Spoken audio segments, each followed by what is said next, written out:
Hello，大家，雾蓝色的雨后晴天第4集。上一集结束之后，九慈和吴七两边的背景故事、家庭故事，我们也都了解了一些了。接下来就继续看看两位该如何继续推进他们的感情，并且在这过程当中挖掘自己、发掘自己的故事。そんなことある？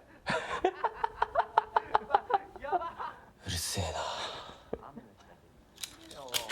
像在家里养个小孩一样。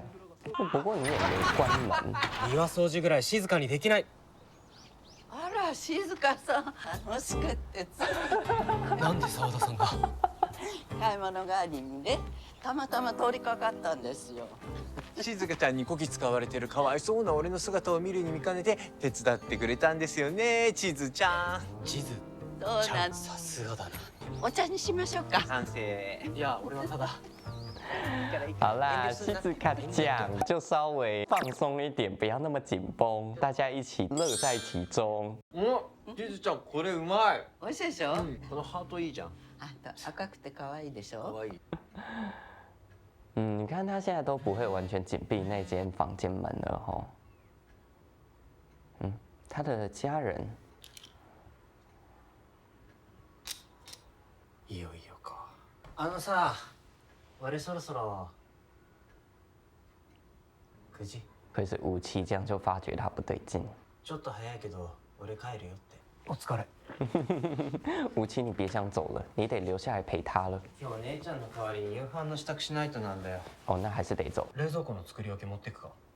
何を買って何を作るかまで事細かに指示が来てる。できたお姉さんだな。単に俺を信用してないだけって説も確かに。没关系啊，武七慢慢成长，不用一夕之间成长成大人。仲いいんだな、お姉さんと。ねえ、お前の兄ちゃんって。哎，我就说吧，武七一定察觉到了。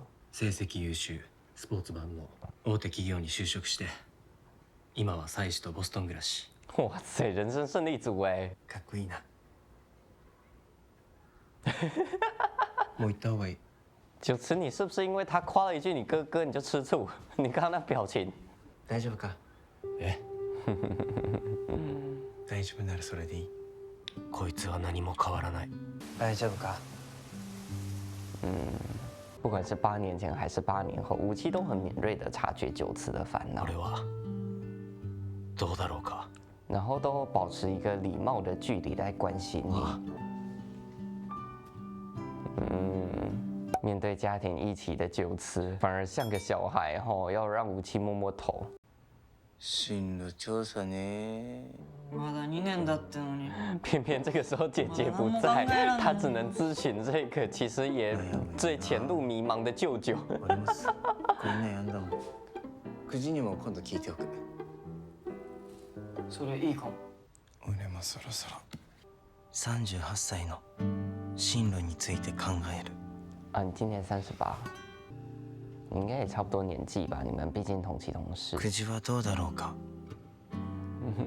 この先に待つ景色を思って。九慈应该其实也还在迷茫这件事吧。いらっしゃい。久しぶり。久しぶり。えのちゃんは俺のこと覚えてないか？彼此之间有一种疏远尴尬的礼貌。えのたち今日ここでお泊まりするの？まさかちゃんと綺麗なホテル取ってあるからプールもあるんだぞ。すごいねえのちゃん。もう泳げるんだ。パパはえのが世界で一番上手だと思ってるよ。完全是不同世界的人。優秀な兄にずっと引け目を感じていた。えの、パパたち御用があるから一緒に探検しようか。相変わらず暗くて薄気味悪い家だな。妻女一离开就开始嫌。タバコと古本の匂いが染みついてるな。どうすんだよこの本の山。捨てるのにいくらかかるんだ。这些是爸爸的珍贵遗产，搞不好你弟弟会要用啊，你都没想过。息苦しいな。くそ。少し浮かして引くんだよ。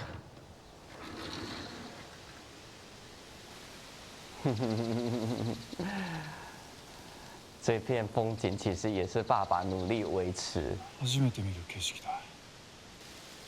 你都没来过爸爸的书房吧？おお、日本ではどんなお家に住みたい？白いお家。よーし、じゃあここに白くて大きなお家を建てよっか。哥哥，你打算要拆掉这里的房子啊？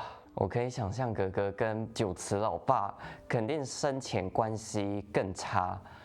可是人都走了，你真的一点都没有对他有任何留念，任何想要了解他吗？子供の頃は足を踏み入れることも許されなかったこの部屋で共に言葉を紡いだ。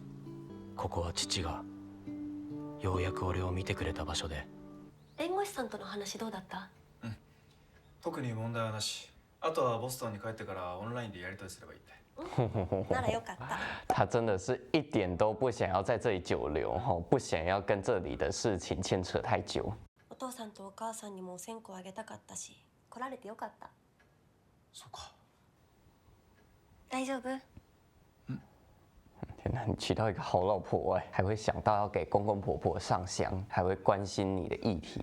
どうしてもここに帰ってくると辛くて、小さい頃からずっと父さんは静香のことしか見てなかったから。哎呀，小学生の頃、いつも図書館で山ほど本を借りてくる静香を見て、父さんは嬉しそうに笑ってた。俺が学年トップの成績を取っても、水泳の大会で優勝しても、興味すら持ってくれなかったのに。结果这一对兄弟都觉得彼此有自己得不到的东西。あんな眺めのいい部屋に最後まで俺は入れてもらえなかった。哦，难怪他根本不会开那扇窗。静香のせいじゃないのにな。好啦，不怪你啦，哥哥，对不起哈，我刚刚说话有点重。你爸爸也好像真的是从来没有想要走近过你，了解过你。次はもう本気国になると思う。それまでに次住むとこ探しとけよ。うん。静香。哎呦，やっぱいいや。お前は気をつけて。最后还是没能说出真心话。それぞれの傷。日子就这样子一天一天过，很快这间房子就要交出去了。入るぞ。今日の分終わったって話。予約しておいた方取ってきてもらえるか？へいへい。都已经要搬走了，他还买书。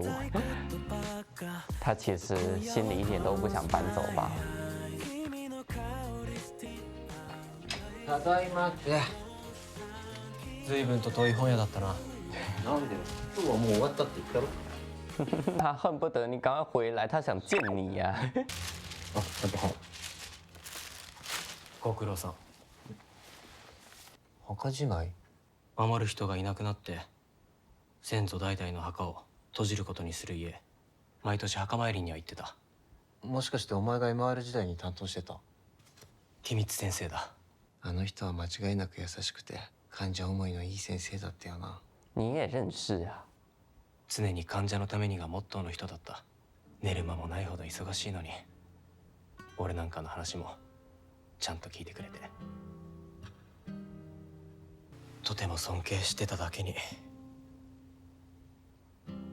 かなり参ったな、あの時は。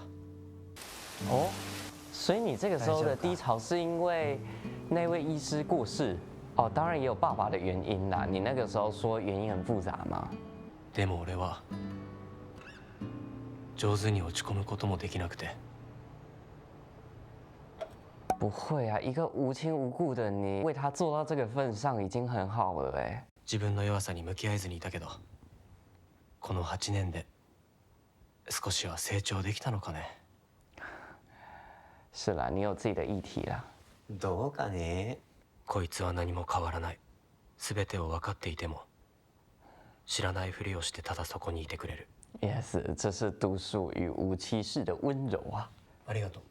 あの時もなんか素直なくじ気持ち悪い。言うと思ったよ。そんな前のこと逐一覚えてるなんてさ。你不也记得清楚吗？お前さ、やっぱり俺のこと好きなんじゃないの？まあそうだよ。哎呀，そうなんだ。你那么得意哦。刻まれていくそれぞれの思いもまたこの家に。所以看能不能争取这间房子不要卖掉呗。这一集啊，又更深入地挖掘了九慈的人际关系。在无期来到他身边之前，他是一个房门紧闭的状态，主动切断所有的人际关系，感觉他好像对这个世界的许多人都有很多的怨言。目前听下来，在这之前，他内心里对他比较特别的2个人，真的就是无期还有那一位已故的医师而已。不过后来跟无期相遇之后，他也一步一步跟爸爸和解，然后跟爸爸生前的看护产生了连结，还有听完了哥哥的自白之后，他也知道原来哥哥有自己的创伤，那个拥有他所得不到的一切的哥哥啊，其实也羡慕着自己，也让九慈内心不断地在思考一个问题：他到底要用什么样的方式跟这个世界相处呢？其实答案他自己心里也清楚，他想要尽情的爱他所爱的一切呀，也想要尽情的为他所爱的人的离世而痛苦而悲伤。以前的他做不到，但是有无期明明了解一切，却静静的陪伴他，让他得以一步一步慢慢填满这些年内心所缺乏的情感。现在的他可以先暂时放下焦虑的工作，跟着看护姐姐还有小硕一起打闹，偶尔也需要悠闲的喝个下午茶。